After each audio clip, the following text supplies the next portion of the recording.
Assalamualaikum. Inilah kami dengan segalanya dari kumpulan tak istimewa dalam ruang penuh kabut. Pertunjukan tetap berlanjut. Di sini bersama Teater Rongsokan dalam serial Calitra #Ruang Kabut. Semoga ternikmati.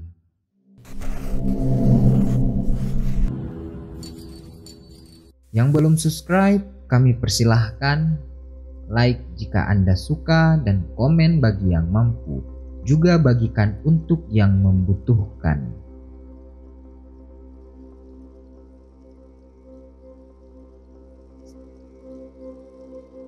Satu tahun berlalu, musim tak menunjukkan tanda-tanda akan berbaik hati.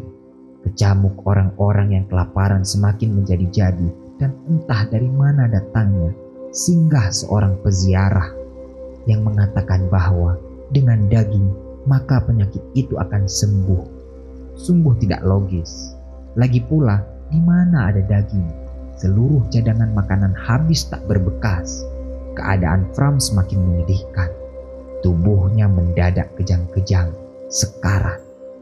Istrinya panik. Malam itu juga sambil terseok-seok ia menggendong suaminya menembus badai salju. Entah mendapat kekuatan dari mana, menuju orang-orang yang bisa menolongnya. Sayang sekali, tiada yang mau menolong. Hanyalah peziarah yang menyarankan agar diberi daging. Istri Fram mendesis, menggigit bibirnya yang kering sambil menopang tubuh suaminya. Ia pun kembali ke pondoknya, meletakkan perlahan-perlahan tubuh suaminya yang begitu dicintainya. Dari mana bisa mendapatkan daging itu? Umbi saja sudah habis. Tetapi, sudut matanya menatap seekor belibis hinggap di jendela. Ganjil sekali, bagaimana mungkin badai salju begini ada belibis yang seharusnya di sarangnya. Dengan gesit pun istri Fram menangkap belibis itu dan membelainya pelan. Setengah jam ia tertegun, lalu menatap kurus suaminya. Malam itu, takdir langit di tepi danau berubah. Sepotong daging masuk dalam perut Fram mengembalikan kesehatannya. Musim dingin berkepanjangan pun berakhir, berganti semburat cahaya hangat mentari. Janji kehidupan baru datang. Tak ada yang tahu bahwa seekor belibis itu memiliki pasangan. Menurut keyakinan penduduk kami, dewa-dewi di surga turun menjejak bumi menjelma sebagai belibis. Celakanya, belibis itu turun di waktu dan tempat yang salah. Fram dan istrinya kembali ke seharian mereka dulu yang menyenangkan. Tubuh Fram kembali kekar dan mengambil alih pekerjaan istrinya selama ini. Lagi pula, istrinya pincang sekarang, terpotong hingga pangkal betis. Terkena pohon cemara yang tumbang, membusuk, jadi aku potong. Jelas istrinya. Tak apa, kau masih tetap cantik seperti dulu, gurau suaminya. Dan kebahagiaan mereka semakin lengkap saat mengetahui istri Fram hamil. Saat kandungan istrinya menginjak 7 bulan, terjadilah peristiwa aneh tersebut.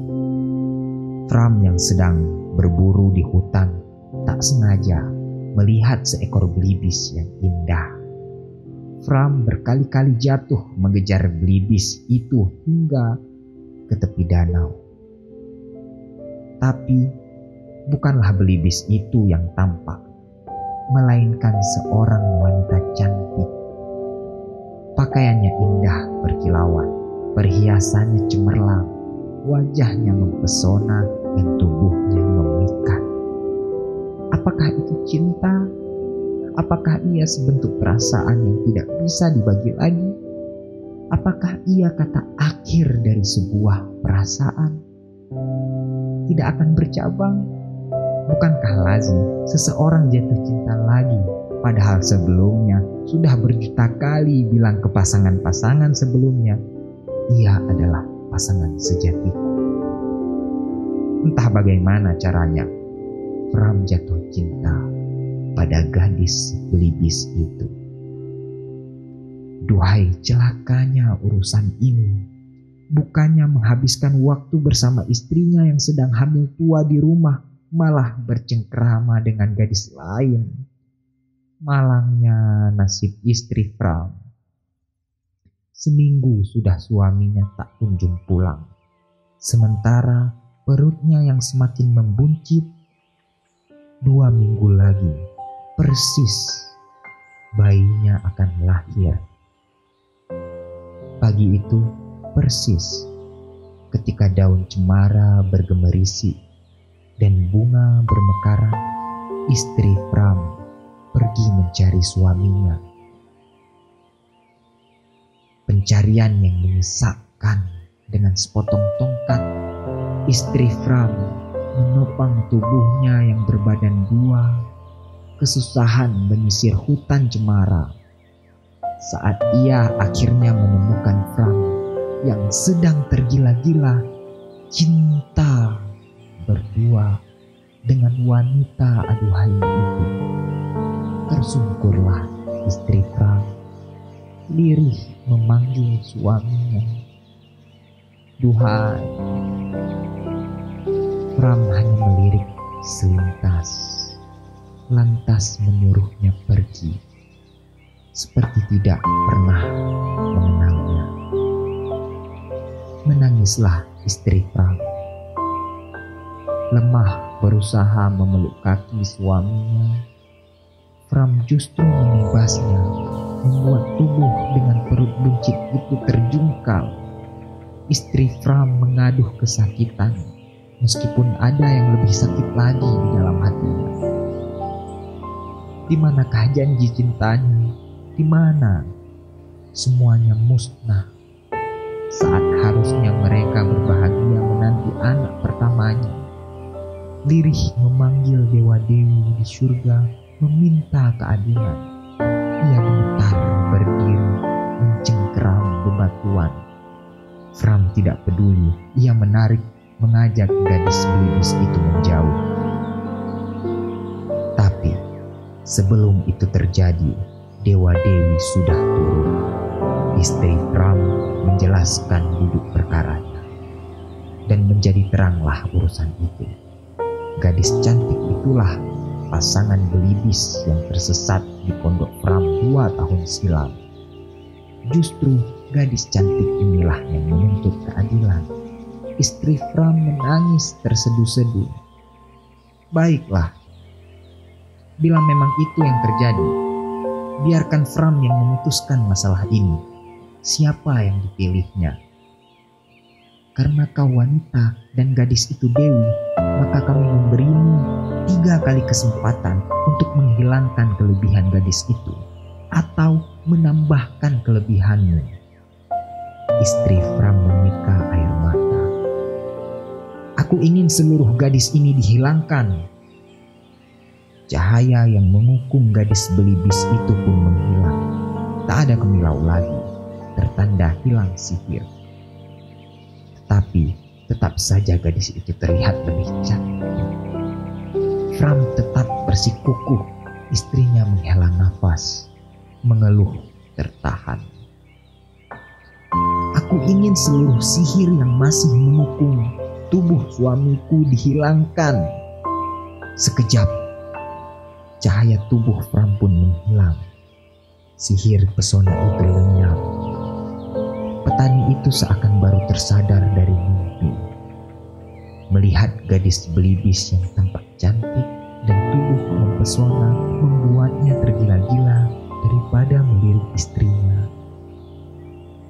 Istri Pram jatuh terduduk. Oh, di manakah sisa-sisa janji cinta itu? Di mana? Aku ingin Pram melihat janji kebahagiaan. yang diberikan bayi yang kukandung. Siluet cahaya menggetarkan, mengukungkan kepala Fram. Ia seperti menyaksikan visualisasi nyata masa depan mereka, kehidupan yang menyenangkan di pondok dengan anak-anak mereka, taman bunga berkupu-kupu di tepi danau. Tetapi apa guna janji masa depan itu? Fram mengibaskannya. Ia merasa memiliki janji kehidupan yang lebih indah bersama gadis belibis ini yang semakin cantik dan indah dilihatnya. Tersungkurlah istri Fram sekarang, menangis.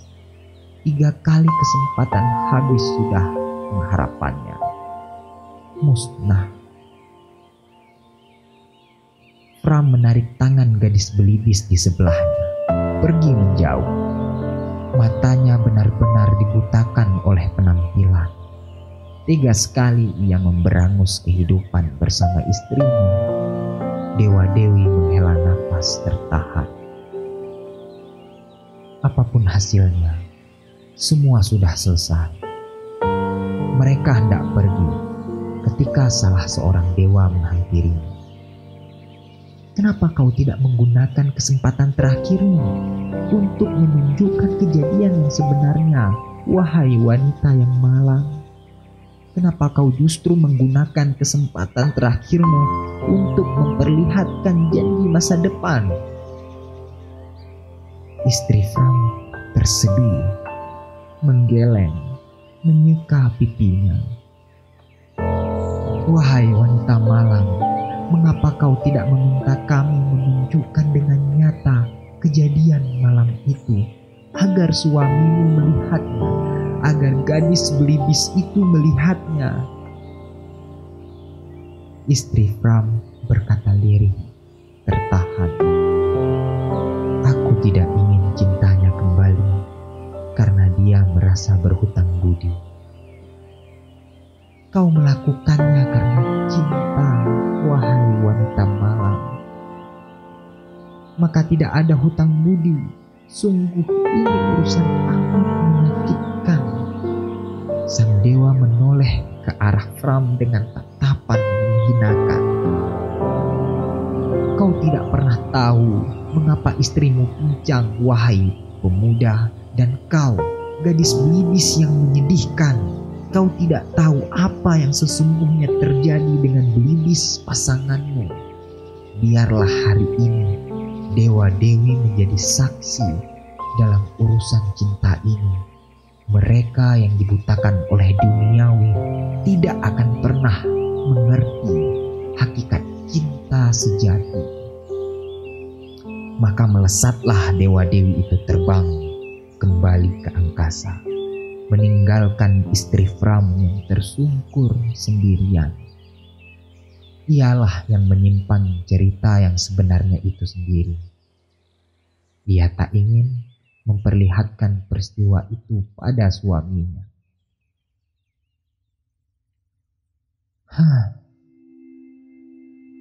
Aku menghela nafas panjang. Kota ini tak banyak berubah.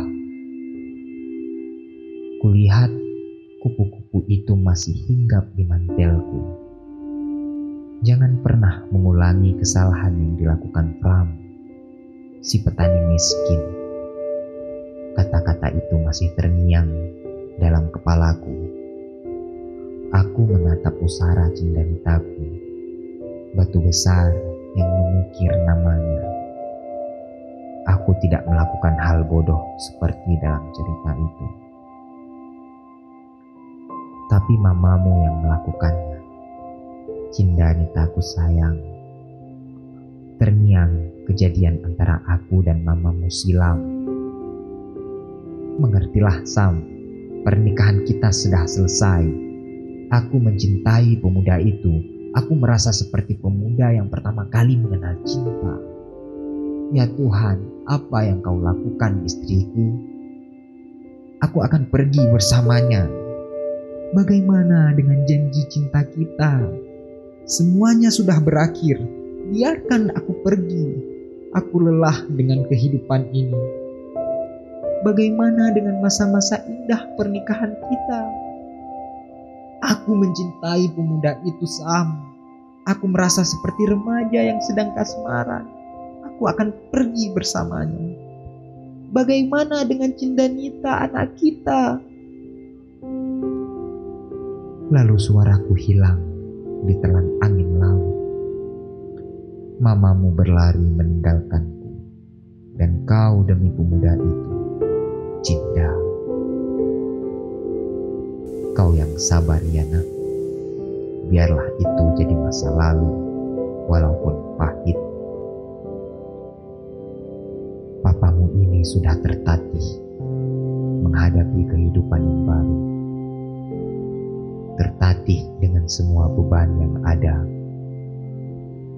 Jadi, maafkan Papa yang pergi ke belahan dunia di sana.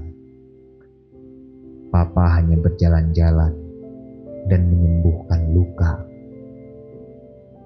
Tapi, Papa sekarang tepat waktu mengunjungimu, bukan? Lalu kupu-kupu yang hinggap di mantelku menggerakkan sayapnya, seolah mengiyakan. Lega sekali perasaanku. Lama sekali istri Pram memandangi belibis di tangannya. Mendadak ia merasa ganjil.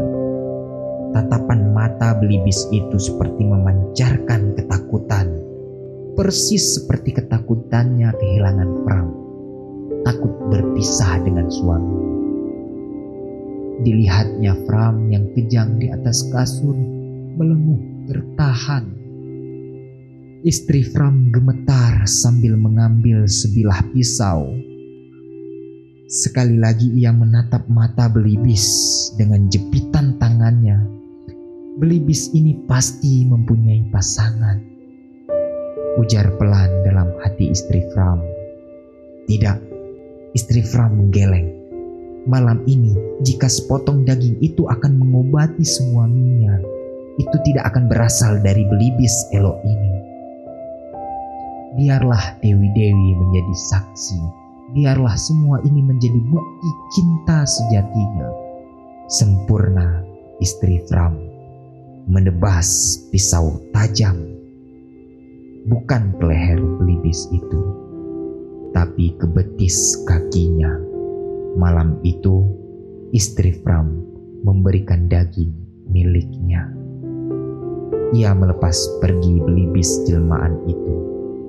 Malangnya, belibis jantan yang hendak kembali ke langit malah terjerembab di pecahan es danau, mati tenggelam tanpa siapapun yang tahu, termasuk pasangan betinanya.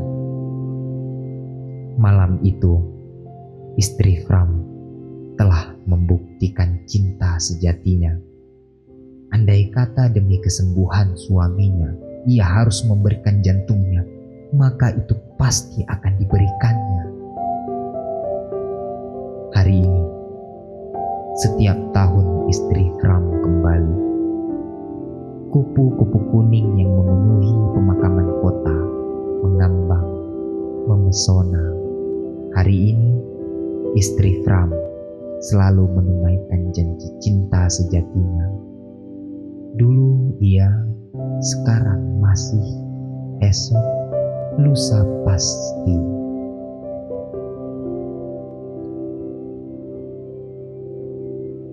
Cerita ini disunting dari sebuah buku berjudul Berjuta Rasanya by Terry Lee. Semoga Tuhan memberi nikmat pada kita dengan cerita yang baru berlalu dan juga cerita-cerita selanjutnya. Tetap setia, terima kasih. Dibuang bukan berarti terbuang.